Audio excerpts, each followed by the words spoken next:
네, 반갑습니다. 이번 시간에는 갑상샘 결절에 대해서 한번 말씀을 드리고, 그다음에 시간이 남는다면 부갑상샘까지 한번 말씀을 드려보도록 하겠습니다. 자, 먼저 결절 같은 경우에는 보통은 결절이 있어. 그 다음 검사나 그 다음 처치는 뭘 해야 돼? 그래서 보통은 다음 검사 뭐 해야 돼라는 문제로 보통은 출제됩니다. 그래서 이 결절 같은 경우에는 대부분 비기능성이 대부분이거든요. 대부분 갑상선 같은 경우에는 비기능성 결절이기 때문에 여기에 뭔가 딱딱한 무언가가 만져진다고 호르몬에 큰 영향을 주지 않습니다. 비기능성이기 때문이죠. 그래서 얘는 쉽게 말해서 T4에 큰 영향을 주지 않기 때문에 TSH에도 큰 영향을 주지 않아요. 그래서 결절이 있는 경우에 얘는 대부분 비기능성이기 때문에 TSH가 그냥 큰 변화가 없이 정상이거나 대부분은 정상이거나 어쨌든 얘가 특정한 구역을 점거했잖아요. 그래서 이만큼의 정상 갑상샘 세포가 공백이 생겼다는 거거든요. 그래서 T4가 어느 정도 조금 경미한 감소가 일어나면서 TSH가 경미한 증가는 있을 수 있다. 하지만 기본적으로 얘는 호르몬에 영향을 미치지 않는 비기능성이기 때문에 TSH가 정상이라고 보시면 됩니다. 그런데 가끔 가다가 문제에서 TSH가 여기 결절이 있어. 무슨 뭐 결절이 만져진대. 근데 혈액 검사를 갑상샘 기능 검사를 해봤더니 야 TSH가 떨어졌네. 이런 경우가 있을 수 있습니다. TSH가 떨어졌다는 말이 뭐야? T4가 늘었다는 얘기죠. T4가 늘었다는 말은 뭐야? 얘가 기능성으로 T4를 지금 분비하고 있다는 얘기입니다. 이거 뭐죠? 이건 이제 독성 결절, 앞 시간에 말씀드렸던 독성 결절의 경우를 말합니다. 그래서 얘는 조금 궤를 달리해요. 얘 같은 경우에는 기능성이기 때문에 아까 T4를 분비하고 TSH가 줄어든다고 말씀드렸죠. 전 시간에. 그래서 얘 같은 경우에는 여기 지금부터 얘가 뭐 해야 되는지 쭉 설명을 드릴 건데 요거를 진행을 안 합니다. 요거는 지금 설명드린 요 비기능성에서 진행하는 거를 하지 않고 얘 같은 경우에는 바로 갑상샘 스캔을 합니다.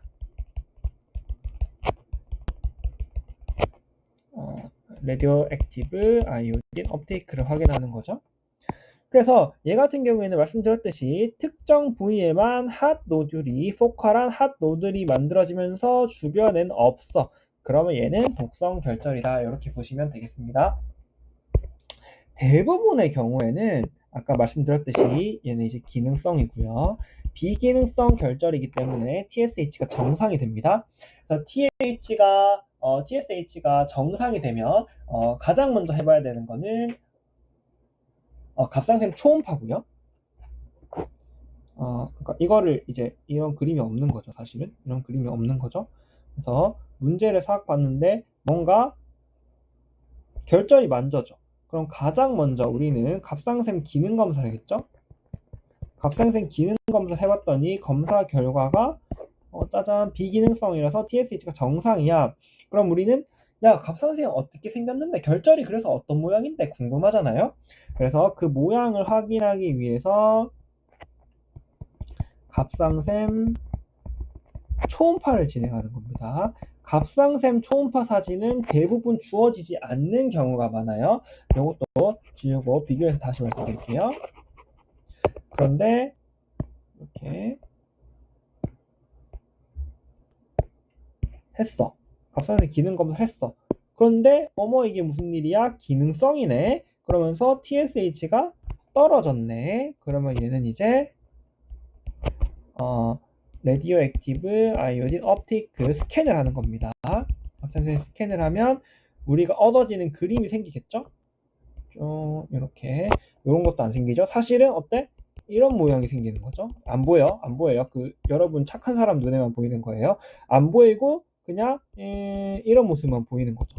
왜냐면 이 아웃라인 자체가 안 보일 거예요. 업테이크가 아예 없으니까요. 그냥 허공에 점만 뿅 하고 한 요들이 싹 생기는 이런 그림이 만들어지는 겁니다. 자, 어쨌든 대부분이 비기능성일 거니까 TSH가 정상일 거야. 그러면 우리는 이 노들이 어떻게 생겼는데 라는 모습이 궁금하잖아요. 모습이 궁금하니까 값상셈 초음파를 찍어 보는 겁니다. 그래서 이걸 찍어 보는 거고요. 자, 그 다음에 값상셈 초음파를 했더니 악성 소견이 보여. 그러니까 예를 들어서 악성 소견이 보여. 악성 소견이 뭐가 있겠죠? 뭐 경계가 불분명하고 뭐 단단하고 픽스 되어 있고 뭐 이런 것도 다 아시죠? 노즐의 악성 소견 그런 것들이 보였어. 혹은 얘가 악성 소견은 없는데 1cm 이상이야. 이게 이제 조금 중요합니다. 1cm를 조금 외워주셔야 돼요. 1cm 이상이면 자, 그 다음에는 fine needle aspiration, FNA를 진행해야 됩니다. 침생검이죠. 가는 바늘 침생검을 진행해야 됩니다. 2번. 이게 이제 중요하다. 이것도 핵심이니까 알아두셔야 된다. 그래서 기본적으로 문제는 악성 소견을 베이스로 깔고 이걸 베이스로 깔고 1cm 이상을 주는 경우가 많아요. 그래서 어떤 노즐이 있을 때, 자, TSH가 자, 문제의 흐름입니다. 노즐이 있다고 환자가 왔어요. 그래서 TSH는 정상이었고, 그래서 값상셈 초음파까지 진행을 했어. 여기까지는 보통 문제에서 주어지는 경우가 많습니다. 값상셈 초음파까지 진행을 했어. 그랬더니 결과가 요러요러한 결과가 나왔어. 그 다음에 뭐 할래 해서 이 FNA를 고를 수 있니? 너 생검을 고를 수 있어? 요게 이제 대부분의 문제에서 출제가 됩니다. 이걸 하시면 돼요. 그래서 문제 같은 경우에는 TSA가 정상인 경우에는 이 FNA를 고르는 게 대부분의 문제로 출제가 되고요. TSH가 낮았을 경우에는 값상생 스캔을 고를 수 있니가 문제로 출제가 됩니다. 아시겠죠? 자, 그 다음에 FNA를 했어. 그랬더니 결과가 야, 너 확실히 암이야. 야, 너 이걸 표현을 뭐라 하죠? 전형적인 암이야. 암이야. 했더니 전형적인 암이야. 그러면 이제 다음에 말씀드린 암에 대한 치료를 진행하면 되겠죠. 그랬는데 야, 진행을 했는데 야, 너 양성이야. 그러면 이제 끝이죠. 양성이면 끝입니다. 그런데 이제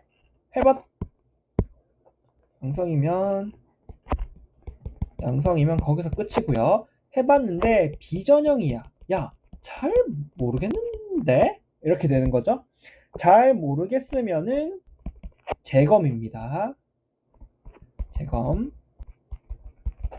이건 뭐 딱 봐도 환자한테 설명을 한다고 생각하시면은 FNA를 해봤더니 뭐 생검을 해봤더니 전형적인 암의 소견이 나와서 암의 치료를 진행해야 되겠습니다. 뭐 예쁘죠? 자, 그 다음에 양성이 나와서 치료 안 해줘도 될 것 같습니다. 너무 걱정하셨죠? 괜찮습니다. 됐죠? 근데 이제 암인지 아닌지 잘 모르겠으니까 그냥 여기까지 할게요 라고는 아무도 말씀 안 하시겠죠? 해봤는데 비전형 암인지 아닌지 잘 모르는 상태니까 재검이 한번 필요할 것 같습니다. 이렇게 하시겠죠? 그래서 두 번째 문제로는 요 재검을 고를 수 있니도 문제로 많이 나오게 됩니다. 1번. 요게 이제 거의 90% 이상은 FNA를 고를 수 있냐가 문제로 나오고요. 1cm를 좀 알아두셔야 됩니다. FNA를 고르는 문제가 필요하고요. 그 다음에 비전형이 나왔다면 재검을 고를 수 있니도 이제 나머지 한 9%에 해당한다고 생각하시면 되겠습니다. 아시겠죠? 이렇게 갑상선 결절로 내원했을 때 어떤 흐름을 가지는지 보고요. 그 다음에 만약에 이제 TSH가 낮다면 아까 말씀드린 독성 결절에 따라서 이걸 해보면 되고 했는데 안 나왔어. 그러면은 뭐야? 이거 그냥 우연히 낮게 나왔나 보다 하고 이렇게 다시 이쪽으로 오시면 되겠습니다. 아시겠죠? 네, 이렇게 하시면 되고요.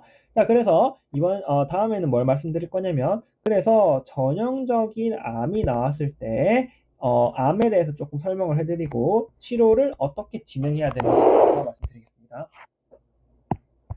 자, 먼저 암 같은 경우에는 이 갑상샘의 세포에 크게 두 가지 종류가 있어요.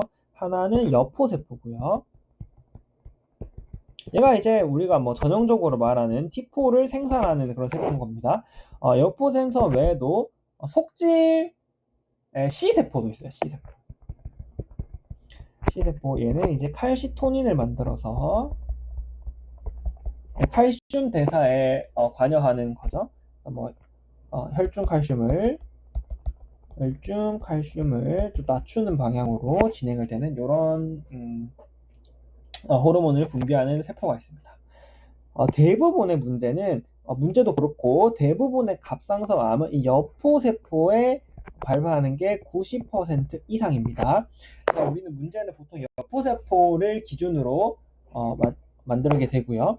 이 여포세포에 생기는 여포암, 그냥 똑같은 여포세포에 생기는데 종류가 조금 생김새가 조금 특이해서 유두암이라고 부르는 이 두 가지가 어쨌든 여포세포에 생성되는 암인 거고요. 그러니까 이제 T4와 관련된 사이로이드 호르몬과 관련된 거죠.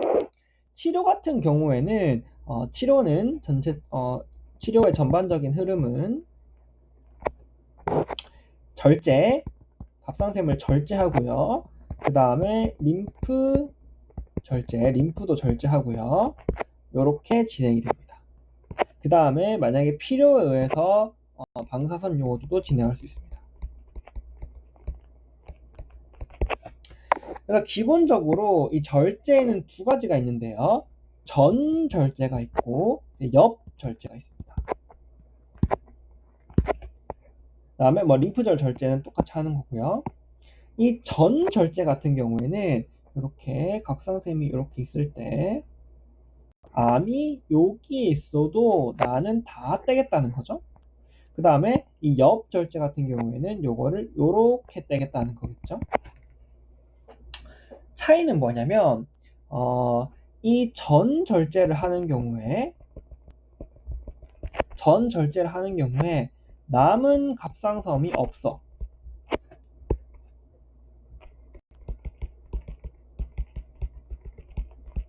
남은 갑상샘이 없으면 우리 몸이 갑상샘 호르몬을 안 만들잖아요. 그 말은 우리 몸이 T4를 아예 만들 능력을 상실한다는 말이니까 외부에서 L사이록신을 먹어줘야 하는 불편함이 있습니다. 자, 첫 번째, 전 절제를 하면 단점이죠. 전 절제를 하면 사이로이드 호르몬을 만들어내는 기능을 아예 상실하기 때문에 L사이로이드를 외부에서 조금 먹어줘야 하는 불편함이 있다. 이걸 보시면 되고요. 대신에 옆절제 같은 경우에는 남은 갑상샘이 있어. 그렇기 때문에 T4를 어느 정도 만들어. 그래서 L사이록신을 먹지 않아도 되는 게 장점입니다. 물론 이제 해봤더니 뭔가 불편하고 뭐 재발할 수도 있고 어떻게 하다 보니까 전절제로 또 추가적인 절제가 필요할 수도 있는데 그건 조금 이따가 그거는 이제 제외하도록 하고요. 어쨌든 옆절제는 약을 안 먹어도 된다는 장점이 있고 전절제는 약을 먹어야 된다는 단점이 있습니다. 하지만 전절제의 장점도 있어요. 뭐냐면은 방사선 요오드 치료를 추가로 할 수 있다는 거죠. 우리가 갑상선을 모두 제거한다고 제거했지만 갑상샘 세포가 남아있을 수 있어요. 체내에. 그 체내에 남아있는 갑상샘 세포까지 싹을 없애는 레디오액티브 아이오딘 치료를 얘는 진행을 할 수 있고요. 얘는 옆절제는 진행을 못합니다. 왜냐하면 여기 남아있는 부분 있잖아요. RA를 쓰면 얘가 완전 개박살이 날 거 아닙니까? 그렇기 때문에 이 방사선 요오드 치료를 하지 못한다라는 단점이 있고, 그러니까 추가적인 방사선 치료를 못한다고 생각하시면 됩니다. 그래서 그런 단점이 있고요. 또 하나의 단점은 뭐냐면 이 재발을 확인할 때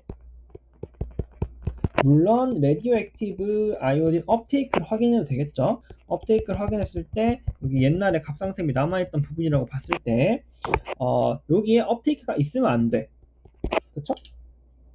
하지만 이렇게 하나로 할 수 있고요. 또 하나는 타이로글로부린이라는 우리가 TG라고 불리는 게 있는데 갑상샘 호르몬의 전구 물질이에요. 만약에 전절제를 했어. 그러면 사이로이드 호르몬의 분비 기능을 아예 상실했단 말이죠. 그 말은 이 사이로이드 호르몬의 전구 물질인 TG가 있으면 안 되겠죠. 근데 만약에 검사를 해봤는데 TG가 생겼네? 그러면 야, 이거 재발이다를 바로 확인할 수 있는 겁니다. 그런데 엽절제를 했어. 그러면 TG가 있어야지. 반대쪽이 남아있는데. 그래가지고 그렇기 때문에 얘가 재발이 된지 안 된지를 확실하게 알기가 어렵다라는 단점이 있습니다.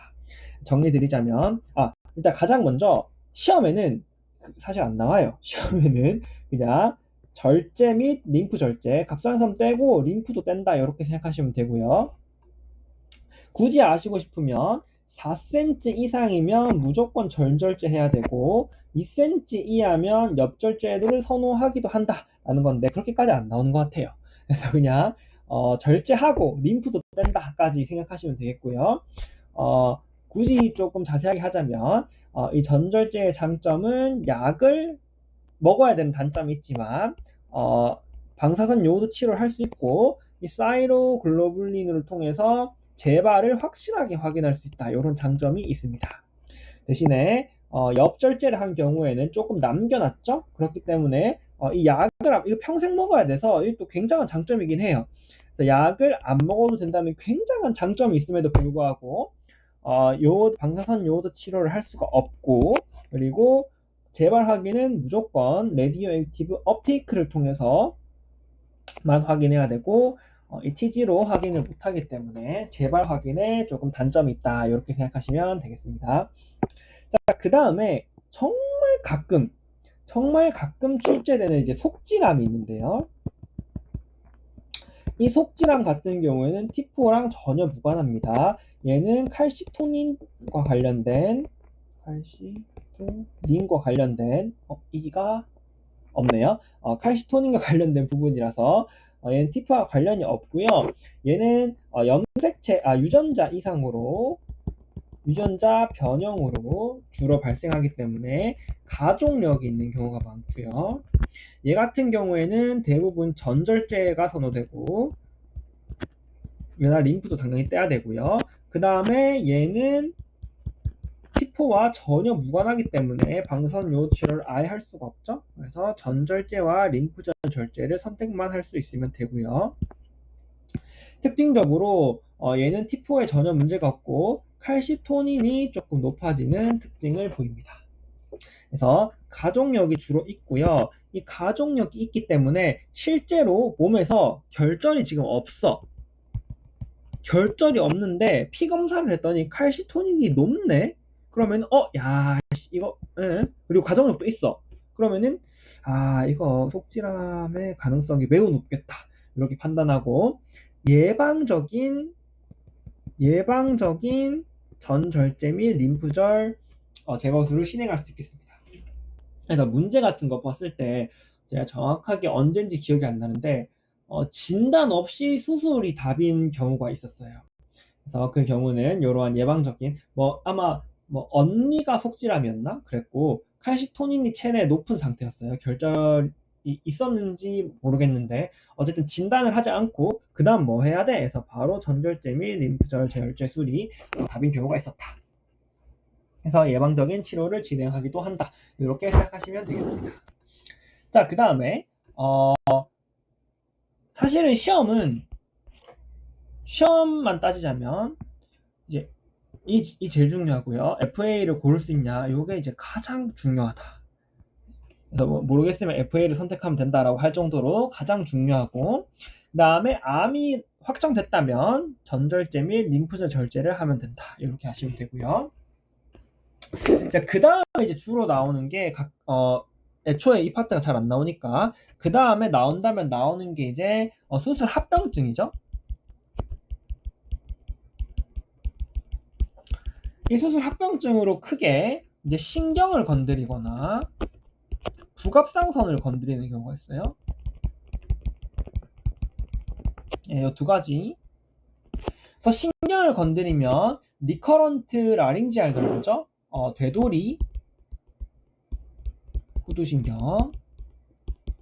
영어는 안 쓸게요. 되돌이 후두신경 리커런트 라링지알 nerve를 건드리면 이제 쉰 목소리. 그 다음에 superior laryngeal nerve의 바깥까지죠. 상부 후두신경 건드리면 이제 고음이 안 나온다. 요걸 아셔야 되고요. 죄송합니다. 요걸 아셔야 되고요. 그리고 북압상샘 같은 경우 수술을 하다가 북압상샘을 직접 건드리거나 아니면은 허혈적 손상이 가서 북압상샘을 건드리면서 PTH가 떨어지는 요런 증상이 발생할 수 있는데요. 그거를 뒤에 다시 말씀드리도록 하겠습니다. 자, 그래서 이제 수술 후에 북압상샘의 손상으로 이제 PTH가 떨어지게 되면 이 PTH는 뭐 하느냐? 자연스럽게 북압상샘으로 연결이 됐는데요. 이 PTH는 뭐 하느냐 하면은 혈중에 칼슘을 증가시키려는 역할을 가집니다. 그래서 만약에 혈중에 칼슘이 조금 부족하다. 그렇게 되면 이렇게 PTH가 분비되면서요. 혈중의 칼슘을 올리고 싶은 역할을 합니다. 그래서 올리려면은 뼈를 깎는 노력이 필요하죠. 실제로 뼈를 깎습니다. 이렇게 뼈를 깎아서 그러면은 칼슘과 인이 동시에 나오겠죠. 그런데 이 인을 놔둬버리면 다시 합쳐져서 뼈로 돌아가 버리기 때문에 얘를 배출해버리는 효과를 가집니다. 그래서 인은 낮추고 칼슘은 올리려는 작용을 한다. 이렇게 보시면 되겠습니다. 자, 먼저 그러면은 고칼슘 혈중부터 할게요.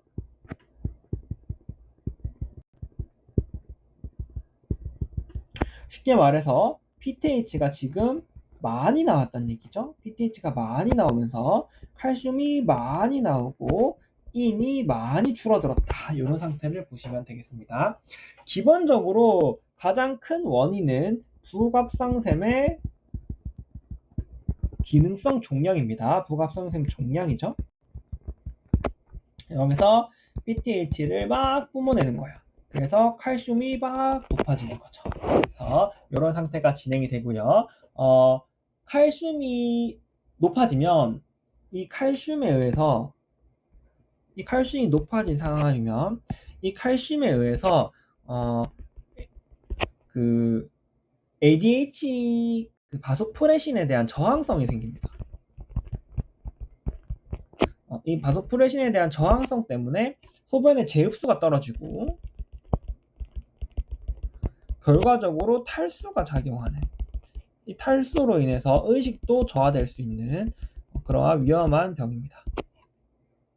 자, 핵심은 북압상샘의 기능성 종양이 발생해서 북압상샘 호르몬이 증가하죠. 그럼 아까 칼슘을 늘리려는 작용을 했기 때문에 혈중의 칼슘 농도가 너무 높아져. 이 농도 때문에 바소프레신 저항성이 생기면서 수분의 제흡수가 감소하고 탈수로 인한 의식 저하가 발생하는 질환이라고 생각하시면 되겠습니다. 자, 그러면은 요거를 치료하려면은 핵심이 뭐라 들었죠? 탈수가 이제 문제의 원인이거든요. 그렇기 때문에 요거의 치료는 일단은 수액을 넣어서 탈수를 해결해야 되고요. 그 다음에 요 칼슘을 조금 떨어뜨리면 좋겠죠. 그래서 칼시토닌을 넣어서 칼슘의 농도를 조금 조절해주면 됩니다. 자, 요거 이제 기본 치료고요. 그 다음에 여러분들이 결정하셔야 될 게 지금 종양이 있잖아요. 그래서 이 종양을 절제할래 말래를 정하셔야 됩니다. 이 절제할래 말래에서 예를 들어서 증상이 있어. 뭐 이런 거죠. 실제로 막 의식이 저하된다거나 뭐 감각이 떨어진다거나 이러한 신체적 증상이 있으면 무조건 수술을 하셔야 됩니다. 그 다음에 증상이 없는데 칼슘이 12 이상이야. 그럼 굉장히 지금 위험한 상황이죠. 그렇기 때문에 수술을 하셔야 되고요. 그 다음에 50세 이하야. 살날이 너무 많이 남아서 젊었기 때문에 이 많은 시간을 계속 조절을 하면서 살기가 조금 그래. 그래서 조금 수술을 해줄 수 있다. 그래서 요거는 조금 알아두시면 좋겠다. 어쨌든 이런 경우라고 생각을 하시면 됩니다. 그래서 수술을 하려면 이제 다시 진단 같은 경우에는 먼저 PTH가 높고 칼슘이 높아. 일단 환자는 이렇게 오겠죠. 탈수와 의식 저하로 와요. 그리고 랩이 주어질 거예요. 랩에서 PTH가 높고 칼슘이 높아. 그러면은 가장 먼저 갑상샘 스캔을 진행합니다. 부갑상샘 스캔이겠죠. 스캔을 진행해서 부갑상샘에 종양이 있는지를 확인합니다. 이 첫 번째 검사죠. 종양이 있는지 확인을 했어. 그러면은 일단 급한 치료로 수액과 칼시토닌을 넣어주고요. 그 다음에 이러한 원인 때문에 절제를 하게 결정됐으면 CT를 찍어서 정확한 위치를 확인하고 절제를 진행하면 되겠다. 이렇게 생각하시면 되겠습니다. 자, 마지막으로 저칼슘 혈증 같은 경우에는 저칼슘 혈증 같은 경우에는 아까 PTH가 칼슘을 높인다고 했죠? 근데 갑상샘 수술을 하다가 뭘 잘못 건드렸어. 그래서 잘못 건드렸다고 말하면 굉장히 위험한 표현이네요. 어쨌든 서열적 손상을 받거나 부갑상샘이 손상을 받으면은 PTH가 줄겠죠? 그러면서 혈중 칼슘이 줄어든다. 그래서 이런 상황으로 대부분 문제가 진행됩니다. 문제 같은 경우에는 갑상샘 절제술을 받은 후에 어쩌고 신경이 어쩌고 이렇게 나오는 겁니다. 자, 칼슘이 줄어들게 되면 이 칼슘은 우리 몸의 나트륨 펌프를 억제하는 역할을 합니다. 그런데 이 칼슘이 줄어들면 우리 나트륨 펌프를 억제를 못해요. 그렇게 되면 온몸의 신경과 근육이 과활성화됩니다. 그래서 가만히 있으면 손발이 근육이랑 굳어가지고 경직이 발생합니다. 그래서 그림을 제가 좀 그런데 손이 이렇게 이런 모습이라 해야 되나? 여기 손가락이에요. 이렇게 팍 꺾여 있는 이런 모습이 보입니다. 여기에 T 어쩌고 사인인데 그런 게 있습니다. 그래서 어쨌든 경직이 된다. 이렇게 보시면 되고요. 그 다음에 과활성화되어 있으니까 톡 건드리면 과반응을 하는 거예요. 그래서 페이셜 너브를 톡 건드리면 몸이 찡긋하면서 표정이 하면서 얼굴이 구겨지는 거예요. 그게 이제 C 어쩌고 사인이에요. 궁금하신 분들은 한번 찾아보시면 되고요. 저칼슘 혈증의 신경학적 증상 이렇게 표현하시면 사인 2개 나올 거예요. 어쨌든 신경과 근육이 과활성화돼 있어서 몸이 경직되거나 아니면은 과흥분을 하는 그런 상황이라고 하시면 되겠습니다. 당연히 치료는 수액을 넣어주시면 되고요. 칼슘이 부족하니까 경구로 칼슘을 넣어주면 되겠다. 그 다음에 만약에 신경학적 증상이 있거나 중증이면은 칼슘 글루코네이트를 IV로 투여할 수 있겠다. 이렇게 보시면 되겠습니다. 자, 요약하자면 다시 한번 말씀드리지만 핵심은 이 FNA입니다. FNA 얘가 이제 제일 중요합니다. 그 다음에 이렇게 TSH는 보통 정상일 거고 그러면은 일단 갑상샘 초음파를 진행해서 악성 소견이 있거나 1cm 이상이면 이 FNA를 진행하셔야 된다. 이게 이제 제일 중요하고요. 그 다음에 이제 전형적인 암이 진행됐다면 이제 암을 확인해야 되는데 대부분은 우리는 여포세포 암일 거고 그 경우에는 전 절제랑 림프 절제를 진행하면 되겠다. 그 다음에 필요하면 방사선 요오드도 진행할 수 있다. 그 다음에 만약에 전절제술을 시행했다면 약을 계속 먹어줘야 되고요. 그 다음에 재발 확인에 사이로글로불린 TG를 이용할 수 있겠다. 이렇게 보시면 되겠습니다. 속질암 같은 경우에는 T4 대신 칼시토닌과 관련된 질환이고 유전자 변형에 의해서 가족력을 가지기 때문에 예방적으로 수술을 해줄 수도 있겠다. 그래서 부갑상생 경우에는 PTH, 파라사이로이드 호르몬, 칼슘을 조절하는 가장 근본적인 호르몬으로 혈중 칼슘을 증가시키는 기전을 가진다. 그래서 기능성 종양에 의해서 PTH가 증가되면 칼슘이 증가되고, 그러면은 이러한 바소프레신 저항성 때문에 탈수 및 의식 저하가 발생할 수 있다. 그 경우에는 여기 사각해서 소액을 넣어주면 되고, 이 부갑상선 종양의 편측 절제죠. 이 편측 절제를 해야 되는 적응증에 대해서 한번 알아봐 주시면 좋겠다. 하지만 FNA보다는 중요성이 굉장히 떨어진다. 그래서 이번 시간에 뭐 이런 것도 적합률 어쩌고 신경화적 증상 어쩌고 뭐 이런 게 있지만, 이번 시간에 다시 한번 말씀드리면 이제 가장 큰 핵심을 요거라고 보시면 됩니다. 요거. 그래서 이거 이제 중요하다. 그래서 FNA 고르는 게 중요하다. 말씀드리면서 이번 시간을 마치도록 하겠습니다. 수고하셨습니다.